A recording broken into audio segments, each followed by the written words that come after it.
नमस्कार, स्वागत है आपका आपकी खबर आपका फायदा में। मैं हूं दीपक डोभाल। कोरोना के कहर के बीच देश धीरे धीरे लॉकडाउन के दौर से बाहर आ रहा है। अब धीरे धीरे बल्कि बड़ी तेजी से आ रहा है। अब तो महीनों से बंद चीजें एक एक करके अनलॉक हो चुकी हैं। जो बची हैं वो आगे हो जाएंगी। इकॉनमी को बचाने के लिए कामकाज शुरू कर दिया गया है। लोगों की आवाजाही को आसान करने के लिए देश भर में मेट्रो, हवाई जहाज और जो तमाम पब्लिक ट्रांसपोर्ट के साधन हैं उन्हें खोल दिया गया है। लेकिन आर्थिक राजधानी मुंबई की लाइफ लाइन यानी कि लोकल ट्रेन को अभी पूरी तरह से खुलने का इंतजार है। अभी ये सिर्फ जो फ्रंट लाइन वर्कर्स हैं, जो इमरजेंसी सेवाओं से जुड़े हुए लोग हैं और मान्यता प्राप्त जो पत्रकार हैं, उनके लिए अभी इजाजत दी गई है। लेकिन अब मुंबई लोकल खोलने का दबाव चारों तरफ से सरकार पर पड़ता हुआ नजर आ रहा है। यूं कहीं कि इस पर राजनीति भी शुरू हो रही है। कोरोना से पहले जिस लोकल में रोज 80 लाख लोग सफर करते थे, उसमें अब खोलने की उस ट्रेन को, लोकल ट्रेन को खोलने की कितनी गुंजाइश है, ये एक बड़ा सवाल है। सवाल इसलिए उठ रहा है क्योंकि एमएनएस यानी कि महाराष्ट्र नवनिर्माण सेना यानी कि राज ठाकरे की जो पार्टी है, इन्होंने अब सरकार को, महाराष्ट्र सरकार को बाकायदा चेतावनी दी है, एक अल्टीमेटम दिया है कि अगर आपने जल्द से जल्द लोकल ट्रेनों को नहीं खोला तो फिर वो आंदोलन करेंगे। धमकी यहां तक दी गई है कि वो जबरन ट्रेन में घुसकर एक तरह से इसका विरोध करेंगे कि आप जल्द से जल्द ट्रेन को खोलिए। ये उनकी मांग है। इस राजनीति में न पड़ते हुए आज हम चर्चा करेंगे कि मुंबई की लाइफलाइन यानी कि लोकल को खोलना अभी कितना चुनौतीपूर्ण होगा। क्या ये वक्त अभी वाकई में आ चुका है या इसमें थोड़ा सा वक्त लगेगा? इसलिए आज हम कर रहे हैं चर्चा। शुरू करते हैं आज की चर्चा। लोकल का टाइम कब आएगा?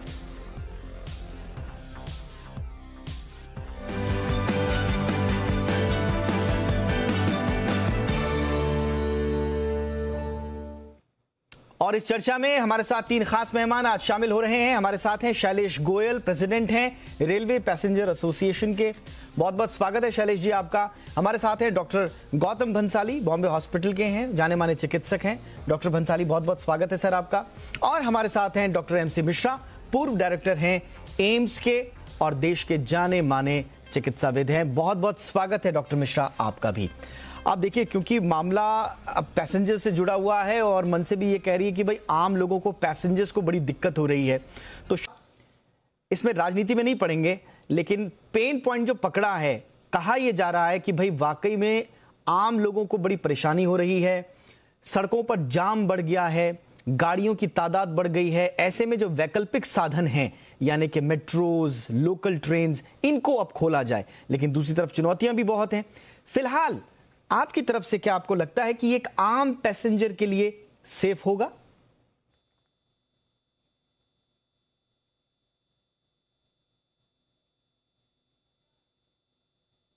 गोयल साहब, मेरी आवाज सुन रहे हैं आप? जी जी, आ रही है। हाँ, तो बताइए सर, कितना सेफ होगा आम पैसेंजर के लिए सर ये फैसला? सर आपको बता दूं, अगर ये इतना सेफ होता तो आज आप और मैं इस तरह से जूम मीटिंग में नहीं बैठे होते। स्थिति अभी भी बहुत अच्छी नहीं है, लेकिन अभी गोयल साहब, मुझे लगता है कनेक्शन में थोड़ा सा प्रॉब्लम आ रही है। थोड़ा कनेक्शन आपका ठीक कर देंगे, उसके बाद आपसे हम मुखातिब होते हैं। फिलहाल मैं चलता हूं डॉक्टर भंसाली के पास, क्योंकि बॉम्बे से ही हैं, सो वो ज़्यादा हमें बताएंगे मुंबई का हाल। जो मुंबई में ये जो डिमांड आई है कि लोकल को शुरू किया जाए, डॉक्टर भंसाली, आपका ओपिनियन क्या है सर? ये डिमांड कितनी जायज़ है और क्या वक्त आ चुका है, अभी लोकल का टाइम आ गया? लोकल के बारे में जहाँ तक हम लोग बात करेंगे, थोड़ा सा ये बहुत ही डिफिकल्ट सिचुएशन है, डिफरेंट काइंड की सिचुएशन है। जब पहली बार मुंबई में लोकल चालू की गई थी अभी लॉकडाउन के बाद में, तभी भी काफी मशक्कत करनी पड़ी थी। हम लोगों ने बहुत डिमांड की थी कि लोकल एटलीस्ट एसेंशियल सर्विस का जो स्टाफ है हमारा, हमारे वार्ड बॉयज है, हमारे स्वीपर्स है, हमारे नर्सेज है, हमारे डॉक्टर्स है, जो दूर रहते हैं, वसई, विरार, कल्याण, डोंबिवली रहते हैं, जो हमारा क्लास 3 क्लास 4 वर्कर है, वो हमारे हॉस्पिटल में नहीं आ पा रहा। जब तक वो क्लास 3 क्लास 4 हॉस्पिटल में नहीं आ पाएगा, तब तक हम लोग नंबर ऑफ बेड नहीं बढ़ा सकते। कोविड बेड बढ़ाने में हमको बहुत दिक्कत आ रही है। सरकार ने हमारी बात माना, केंद्र सरकार से, यहाँ की स्टेट गवर्नमेंट ने बात किया, फाइनली लोकल ट्रेन चालू हुई और बहुत ही व्यवस्थित तरीके से हुई। ये कार्ड वगैरह, आधार कार्ड और ये आईडी कार्ड के हिसाब से चालू किया गया। बट फाइनली अभी अगर देखा जाए, अगर लोकल ट्रेन चालू करते हैं तो थोड़ा सा डर ये बहुत बड़ा है कि लोग लॉकडाउन के नियमों का पालन करेंगे या नहीं करें। आज की तारीख में अपन देखे जाए तो नंबर ऑफ केसेस वापस सितंबर में बढ़ने लगे हैं। इसके 2-3 मुख्य कारण है। लॉकडाउन के नियमों का पालन नहीं हो रहा है। जहाँ बसेज है उसके वहाँ लंबी कतार में लोग खड़े रह रहे हैं। कुछ बसेस में लोग जबरदस्ती घुसने की कोशिश कर रहे हैं, जबकि ये हो रहा है कि बस वाले भी लिमिटेड चीज 18 लोगों को बैठाना तो 18 लोगों को ही बैठा रहे हैं। अब मुझे नहीं लगता है कि लोकल ट्रेन में वो सारी व्यवस्था कर पाएंगे, क्योंकि यहाँ पे धीमी लोकल ट्रेन और तेज गति वाली लोकल ट्रेन दोनों तरह की है और हर जगह स्टेशन बहुत ज्यादा स्टेशन है। हर जगह पे इतनी मात्रा में पुलिस बल को डिप्लॉय करना मुझे लगता है थोड़ा मुश्किल काम है। हाँ, अगर आईडी कार्ड के साथ में कुछ और सर्विसेज को, जैसे भी हॉस्पिटल्स, मंत्रालय, पीएमसी वर्कर्स, इस तरह से एसेंशियल सर्विस वालों को स्टार्ट किया है, कुछ और में थोड़ा सा लिबर्टी देके चालू करें तो वो बेहतर होगा। रादर देन सबको चालू करें तो मुझे लगता है थोड़ा सा वो खतरनाक हो सकता है, क्योंकि ऑलरेडी जो गर्भवती हुआ अभी ये खतरनाक होगा। आप कह रहे हैं कि इसका दायरा बढ़ाया जा सकता है। अभी एसेंशियल सर्विसेज को डाला है, फिर मान्यता प्राप्त पत्रकारों को उसमें डाला गया है। इसी तरह की डिमांड वकीलों की तरफ से आई है। डिब्बे वाले जो हैं हमारे, वो भी डिमांड कर रहे हैं। तो आप कह रहे हैं कि अगर आईडी कार्ड के साथ थोड़ा दायरा अगर बढ़ाया जाए धीरे धीरे तो फिर बात बन सकती है। ऑलराइट, शैलेश गोयल हमारे साथ वापस जुड़ चुके हैं। शैलेश जी, आप बताइए सर, आपका ओपिनियन। सर, मैं बिल्कुल सहमत नहीं हूँ इस दायरे से। अब आम पब्लिक का क्या होगा?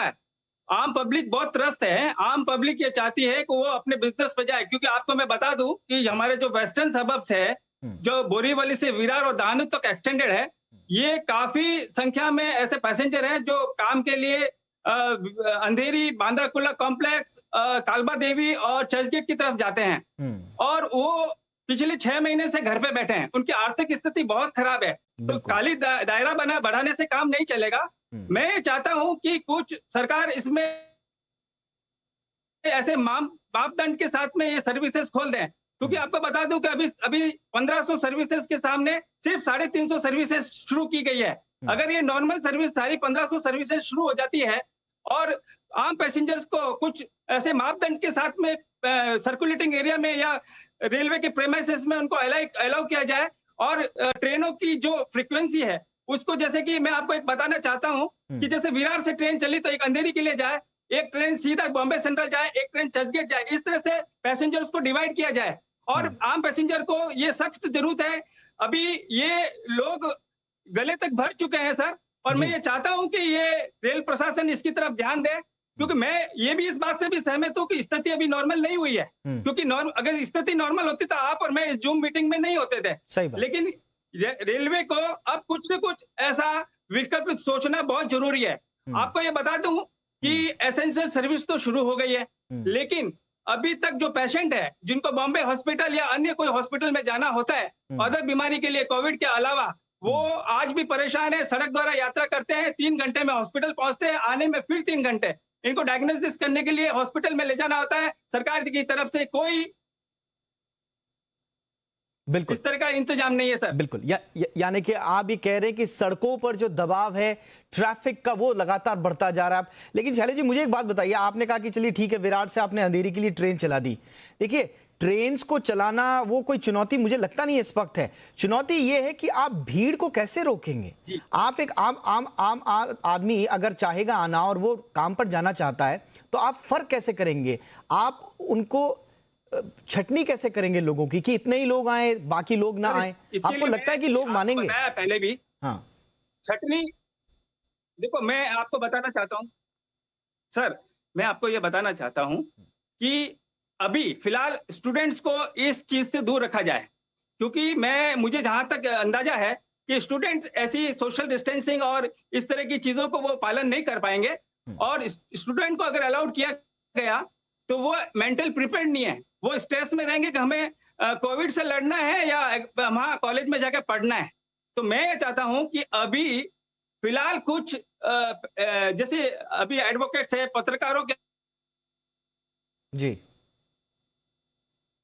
शैलेश जी, फिर कनेक्शन में थोड़ा दिक्कत आ रहा है। ठीक है, ओके शैलेश जी, आता हूं आपके पास में। थोड़ा सा वापस कनेक्शन में थोड़ा दिक्कत आ रही है, लेकिन इस बीच में अब चलूंगा डॉक्टर मिश्रा के पास। डॉक्टर मिश्रा, आपने दोनों पक्ष सुने। एक तरफ हम सेफ्टी को लेकर चिंतित हैं कि अगर हम मेट्रो की तर्ज पर अभी तो वैसे मुंबई में भी मेट्रो शुरू नहीं हुई है, लेकिन लोकल को अगर खोलते हैं तो जाहिर तौर पर एक आम लोगों के लिए सहूलियत की बात तो होगी, क्योंकि ट्रैफिक का दबाव, ये पर्सनली मैंने भी फील किया है कि मुंबई की सड़कों पर अब ट्रैफिक का दबाव बहुत ज़्यादा बढ़ रहा है। ट्रैफिक कंडीशंस दिन ब दिन खराब होती जा रही हैं अगर वैकल्पिक व्यवस्था नहीं की गई तो।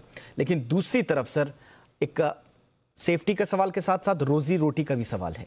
अब सवाल यह है कि इसमें ये कैच 22 सिचुएशन जो आई है, इसका समाधान क्या हो? बिल्कुल, इसका कोई सीधा समाधान नहीं है। ये मैं गौतम भंसाली साहब की बात नहीं सुन पाया था, बट शैलेश जी की आवाज तो सुनाई पड़ी मेरे को।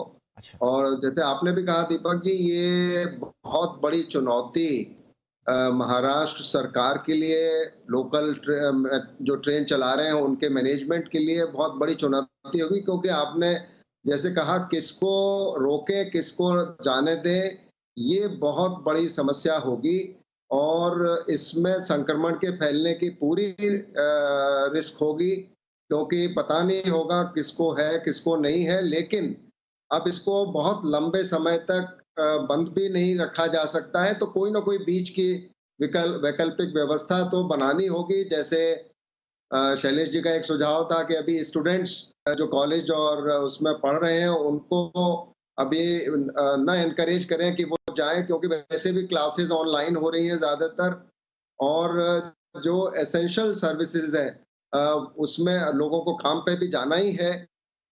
और 80 लाख लोग जहां सफर करते हैं रोज लोकल ट्रेन से, इसी प्रकार से दिल्ली मेट्रो में 35-40 लाख लोग सफर करते हैं।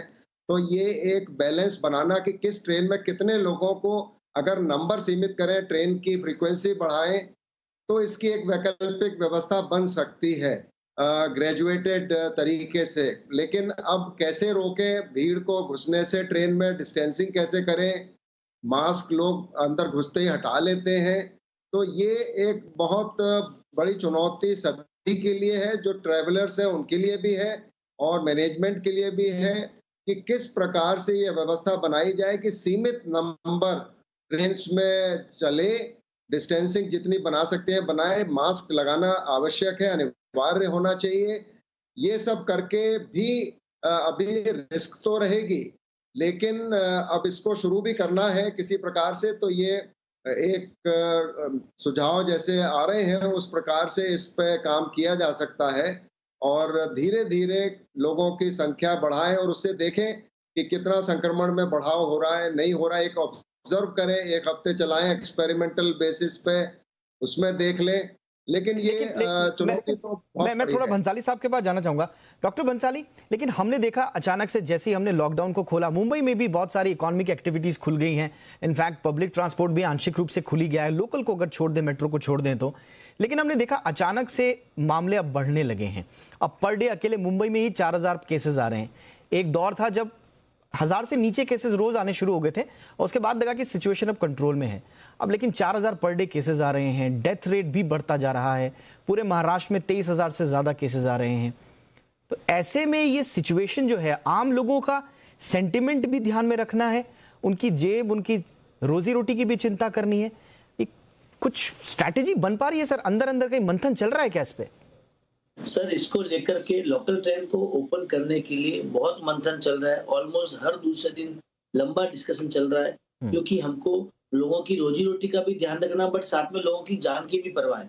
हमारे पास में बाकी वैकल्पिक व्यवस्थाएं भी होनी चाहिए।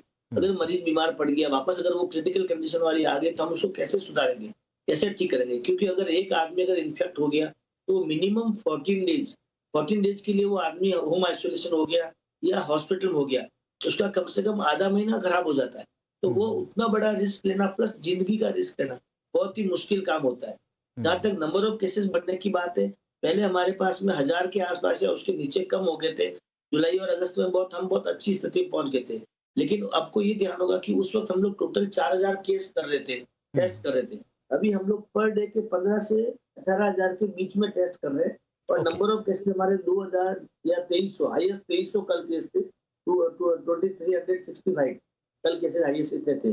सो अभी केसेस उतने नहीं बढ़े, बट फिर भी थोड़ा सा डर ये है कि संक्रमण, ये बहुत ही बड़ी संक्रामक डिजीज है ऑलरेडी। ऑल्दो ये बहुत ही बड़ी डेंजरस नहीं है, महामारी नहीं है या मारने वाली बीमारी नहीं है, बट इस बीमारी से हमको सावधान रहने की जरूरत है। जरूरत है, ये बहुत ही तीव्र गति से फैलती है। और हम लोकल ट्रेन को अगर इस तरह से ओपन करते हैं, तो भीड़ भड़ाका शुरू हो जाता है, तो आप ये देखिएगा कि लोगों को बहुत तीव्र गति से फैलेगा। प्लस हमको ये भी देखना है कि जो लोकल ट्रेन में सफर करने वाले लोग हैं, बसे विरार से अगर चर्च गेट आता है, वो आदमी दिन भर यहाँ रहता है या काम करता है, उसके लिए खाने पीने का अरेंजमेंट क्या होगा? क्या हम स्टॉल को खोल पाएंगे? क्या हम सारे रेस्टोरेंट को खोल पाएंगे? क्या हम रोड साइड फूड को खोल पाएंगे? ये सारी डिपेंडेंट चीजें इसके ऊपर है। मेरे हिसाब से धीरे धीरे दायरा बढ़ाना चाहिए, धीरे धीरे ओपन करना चाहिए। यस, इकोनॉमी को लंबे टाइम तक बंद नहीं ठीक किया है। जा सकता। अब से क्विक रिएक्शन में शैलेश जी का ले लेता हूं सर। शैलेश जी, अभी मैं कुछ दिनों पहले एक रिपोर्ट पढ़ रहा था, अमेरिकन मेडिकल एसोसिएशन की रिपोर्ट है, जिसमें कहा जा रहा है कि भाई हिंदुस्तान में जो केसेस बढ़ रहे हैं उसमें पब्लिक ट्रांसपोर्ट का भी बड़ा हाथ है। आपने पब्लिक ट्रांसपोर्ट को जब से इजाजत दी है तो ये बढ़ रहा है। इनफैक्ट उन्होंने कोट करके उसमें लिखा है कि बसेस के भीतर भी अगर आप कितनी भी डिस्टेंसिंग का इस्तेमाल कर लें, लेकिन एक बस के भीतर अगर एक भी पॉजिटिव केस आ गया तो वो बहुत बड़ी आबादी को, बस के बहुत सारे यात्रियों को पॉजिटिव करने की क्षमता रखता है। इतना खतरा है। ये एक स्टडी है। मैं नहीं कहता कि इस स्टडी का कितना आधार या हम इसको माने या ना माने, लेकिन एक ऑब्जर्वेशन तो आ रहे हैं इस तरह से कि पब्लिक ट्रांसपोर्टेशन के साथ साथ कोरोना के खतरे भी बढ़ेंगे। अब फिर सरकार को कोसा जाएगा, फिर प्रशासन को कोसा जाएगा। तो ऐसे में लोगों की रोजी रोटी भी सुरक्षित रहे, सरकार के साथ भी तालमेल करके हम आगे चलें, ये बैलेंस के लिए कुछ शैलेश जी सोच रहे हैं आप लोग? सर, जहां तक मैं सोचता हूं कि क्यों लोकल ट्रेन ही क्यों,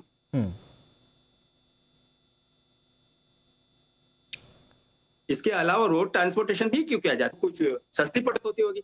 लेकिन मैं आपको बताता हूं कि जान है तो जहान है सर। केसेस बहुत बढ़ रहे हैं, हालत अभी भी चिंताजनक है। और जो मुंबई सबर्बन में जिस तरह से केस बढ़ रहे हैं, ये कोई, हमें इसके लिए बहुत गहन अध्ययन करना पड़ेगा।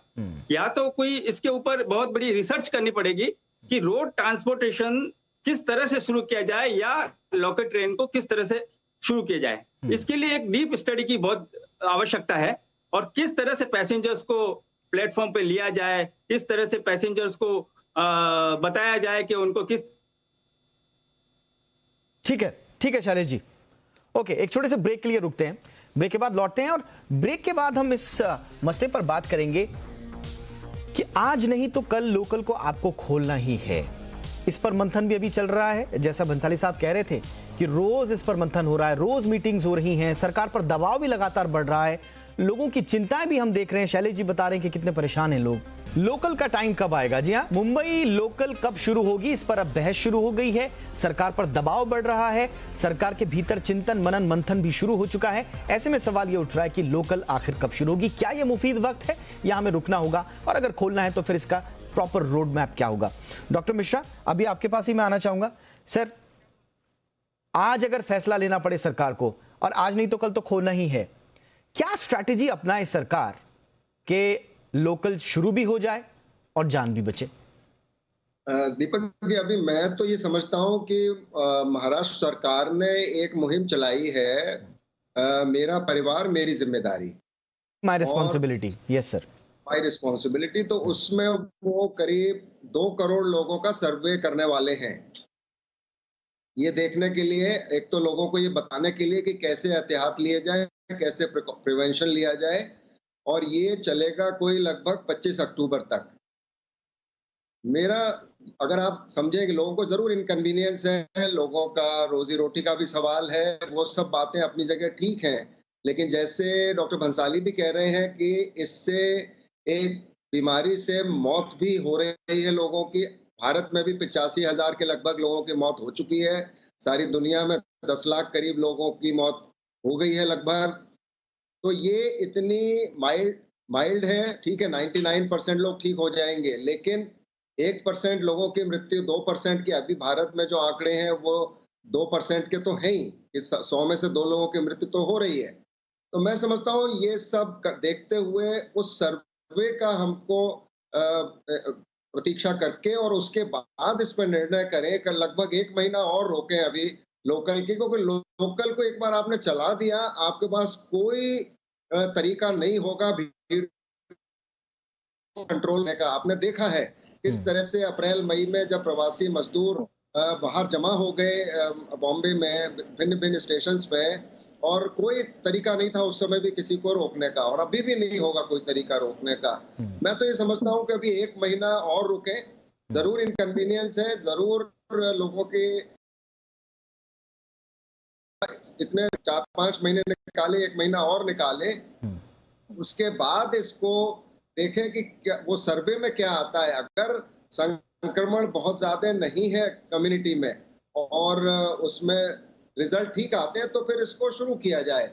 अभी शुरू करने में चूंकि केस बढ़ रहे हैं, हम भी देख रहे हैं 98,000 98,000 पिछले 24 घंटों में केसेस निकले, और अगर टेस्टिंग बढ़ेगी, महाराष्ट्र और बॉम्बे में भी टेस्टिंग बढ़ रही है, केसेस बढ़ रहे हैं, और एसिम्प्टोमेटिक पेशेंट्स हैं जिनको कोई लक्षण नहीं है, तो ये आपने जैसे कहा, बस में भी अमेरिका में स्कूल खोले गए, 97,000 बच्चों में इन्फेक्शन पाया गया, जबकि बच्चे बचे हुए थे अभी तक इससे।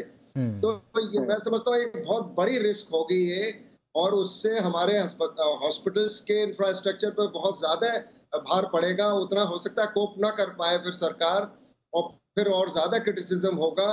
तो मैं समझता हूँ कि अभी इसको थोड़ा सा, और कुछ लोग जैसे डिब्बे वालों को आप शायद परमिशन दें, अगर उनके पास इतना बिजनेस है आज की तारीख में, तो ग्रेजुएटेड वे में इसको करें। एकदम से खोलेंगे तो रोकना मुश्किल होगा भीड़ को। ठीक है शैलेश जी, ये माय फैमिली माय रिस्पॉन्सिबिलिटी जिसका जिक्र किया, हमने भी इसमें देखा कि सरकार अपनी तरफ से पूरा आश्वासन दे रही है कि भाई हम डोर टू डोर सर्वे करेंगे वॉलंटियर्स के साथ, और एक बार नहीं 2-2 बार जाकर हम आपको चेक करेंगे, आपके सारे लक्षण देखेंगे, उसके बाद हम एक स्टडी करके 25 अक्टूबर तक ये स्टडी मेरे ख्याल से पूरी हो जाएगी, ये सर्वे हो जाएगा। उसके बाद एक स्थिति हमारे पास होगी कि मुंबई में एक्चुअल में क्या दर है संक्रमण की, एक एक्चुअल फिगर हमारे पास होगा। क्या हम तब तक वेट कर सकते हैं शैलेश गोयल? बिल्कुल जी, अभी जैसे डॉक्टर साहब ने बताया है, ये बहुत सही बात है कि अभी हमें जल्दबाजी नहीं करनी चाहिए, सारे डेटा बाहर आ जाने चाहिए। उसके बाद हमें देखना है कि ये किस तरह से इसको हैंडल करें। जिस हिसाब से ये केस जो बढ़ रहे हैं, वो आगे जाके हो सकता है और ज्यादा भयानक स्थिति पहुंच जाए, और फिर हॉस्पिटल्स को मैनेज करना बहुत मुश्किल है, जैसा डॉक्टर साहब ने बताया है। तो ये मैं चाहता हूँ इस चीजों में अभी देरी नहीं करनी है, और हमें जैसे डॉक्टर साहब ने बताया कि 1 महीना और रुकना पड़ेगा, क्योंकि जहां हमने 6 महीने निकाले, 1 महीना रुकना कोई बड़ी बात नहीं है। और इसकी स्टडी के बाद ही इसके मापदंड तोल के ही इसको शुरू करना है, क्योंकि सर यदि हमने एक बार लोकल शुरू कर दी तो उसके बाद उसको बंद करना बड़ा मुश्किल हो जाएगा। तो फिर वही चीज है ना सर, शैलेश जी, शुरुआत में जो आप कह रहे थे, फिर लोगों की रोजी रोटी का क्या होगा? आप देखिए कि एमएनएस ने दबाव बनाना शुरू कर दिया है। अभी एमएनएस कह रही है कि आप लोकल ट्रेन नहीं खोलेंगे तो फिर हम जबरदस्ती घुस जाएंगे। तो इस तरह का राजनीतिक दबाव भी अगर सरकार पर पड़ेगा तो फिर सरकार के सामने तो बड़ी विकट स्थिति पैदा हो गई। इसको ग्रेजुअली खोला जाए तो ज्यादा बेटर रहेगा। एक साथ इसको खोलना और एक साथ सभी को अलाउ करना, शायद ये स्थिति कंट्रोल से बाहर हो जाएगी सर। दीपक जी ठीक है, ऑलराइट। बंसाली साहब, जाहिर सी बात है जब हम लोकल्स को खोलेंगे तो उसके बाद आज नहीं तो कल, जैसे हम कह ही रहे हैं, ग्रेजुअली भी अगर हम खोलेंगे तो थोड़ा सा डर इस बात का है कि संक्रमण बढ़ेगा। अभी की क्या स्थिति है सर हॉस्पिटल्स की आपकी नजर में? क्या हमारे पास इंतजाम जो हैं वो पूरे हैं, और भविष्य के लिए क्या हम तैयारी कर रहे हैं कि अगर लोकल या मेट्रो खुले और संक्रमण बढ़ने की स्थिति हो तो हमारे पास इंफ्रास्ट्रक्चर वाइज सारी चीजें हैं? जी सर, इंफ्रास्ट्रक्चर की जहां तक बात है, हम लोग पहले से प्रिपेयर थे कि सितंबर के अंदर नंबर ऑफ केसेस बढ़ सकते हैं। जुलाई में कम हुए थे, अगस्त में कम हुए थे, we were happy, but we were assuming कि सितंबर में हमारे पास केसेस बढ़ सकते हैं, और मिड अक्टूबर तक थोड़े से केसेस बढ़ने के चांसेस है। हम लोग रोजाना 3000 पेशेंट्स के भी अगर पॉजिटिव आते हैं तो we are prepared for the things. Lockdown में हम लोगों ने मेन काम यही किया, चाहे वो प्राइवेट हॉस्पिटल हो, उनका इंफ्रास्ट्रक्चर इंप्रूव किया, गवर्नमेंट हॉस्पिटल का इंप्रूव किया, प्लस हमने जंबो फैसिलिटी बढ़ाई। अभी मैं बताता हूँ, 1 दिन पहले की बात है, हमने जितनी भी मुंबई में जंबो फैसिलिटी, जहाँ पे 12,000 बेड है, ऑल आर ऑक्सीजन वाले बेड। लोगों के मन में ये था कि जंबो फैसिलिटी मतलब क्वारंटाइन सेंटर होगा या आइसोलेशन सेंटर होगा, ये वैसा नहीं है। ये फुल फ्लेज्ड हॉस्पिटल है, जहाँ पे सारी पैथोलॉजी है, ईसीजी है, सोनोग्राफी है, 2D को सारी फैसिलिटी है, और सारी जंबो फैसिलिटी पे गवर्नमेंट मेडिकल कॉलेज और हॉस्पिटल, सायर नायर, पीएम के टॉप के डॉक्टर वहाँ पे डिप्लॉय ऑलरेडी कर दिए गए। प्लस कल से बड़े जो प्राइवेट हॉस्पिटल है, बॉम्बे हॉस्पिटल, ब्रिज कैंडी, ये लोग एनएसए वल्ली की फैसिलिटी देखेंगे, हिंदुजा लीलावती है वो हमारा बीकेसी जंबो देखेंगे, नेस्को जो नानावती और कोकिला बेड देखेंगे। इस तरह से हमने अलग अलग हॉस्पिटल को जिम्मेदारी दी है कि बड़े हॉस्पिटल के टॉप के जो एक्सपर्ट डॉक्टर है वो लोग इन सारे जम्बो फैसिलिटी को देखेंगे, जिसमें वेंटिलेटर है, बाईपेप मशीन है, सीपेप मशीन है, फुल फ्लेज ऑक्सीजन है। सो हम लोगों के पास में आज की डेट में भी बेड पर्याप्त मात्रा में उपलब्ध है। आज की तारीख की बात करता हूँ तो 4,500 बेड हमारे पास ऑक्सीजन वाले खाली पड़े हैं जम्बो फैसिलिटी के अंदर। सो अगर केसेस बढ़ते भी है, Mumbai is totally prepared, totally gear up for all kind of cases, all kind of condition. चलिए, तो इन नटशेल अगर हम थोड़ा सा क्रक्स निकालें आज की डिबेट का, तो यही समझ में आता है कि पैसेंजर्स की जो डिमांड्स हैं, पैसेंजर्स की जो दुश्वारियां हैं, वो अपनी जगह बिल्कुल जायज़ हैं, लेकिन सरकार के जहन में पैसेंजर सेफ्टी का भी जरूर एक मसला है, जिसकी वजह से सरकार अभी कोई फैसला लेने की स्थिति में दिखाई नहीं दे रही है। हमारे साथ जो जानकार है उनका यही मानना है कि थोड़ा रुक कर कम से कम अक्टूबर एंड तक एक जो सर्वे माई फैमिली माई रिस्पॉन्सिबिलिटी का आ जाए, उसके बाद अगर हम लोकल ट्रेनों को शुरू करने की, ग्रेजुअली शुरू करने की कोशिश करें तो फिर शायद बात बन सकती है। बहरहाल आज की इस चर्चा में शामिल होने के लिए आप तीनों का बहुत बहुत शुक्रिया। शैलेश जी बहुत बहुत शुक्रिया सर बातचीत के लिए। Doctor Gautam Bhansali thank you so much वक्त निकालने के लिए। Doctor MC Mishra thank you so much sir, हमारे दर्शकों के लिए आपने वक्त निकाला। इसी के साथ इस शो में आज इतना ही, इजाजत दें, अपना ख्याल रखें, नमस्कार।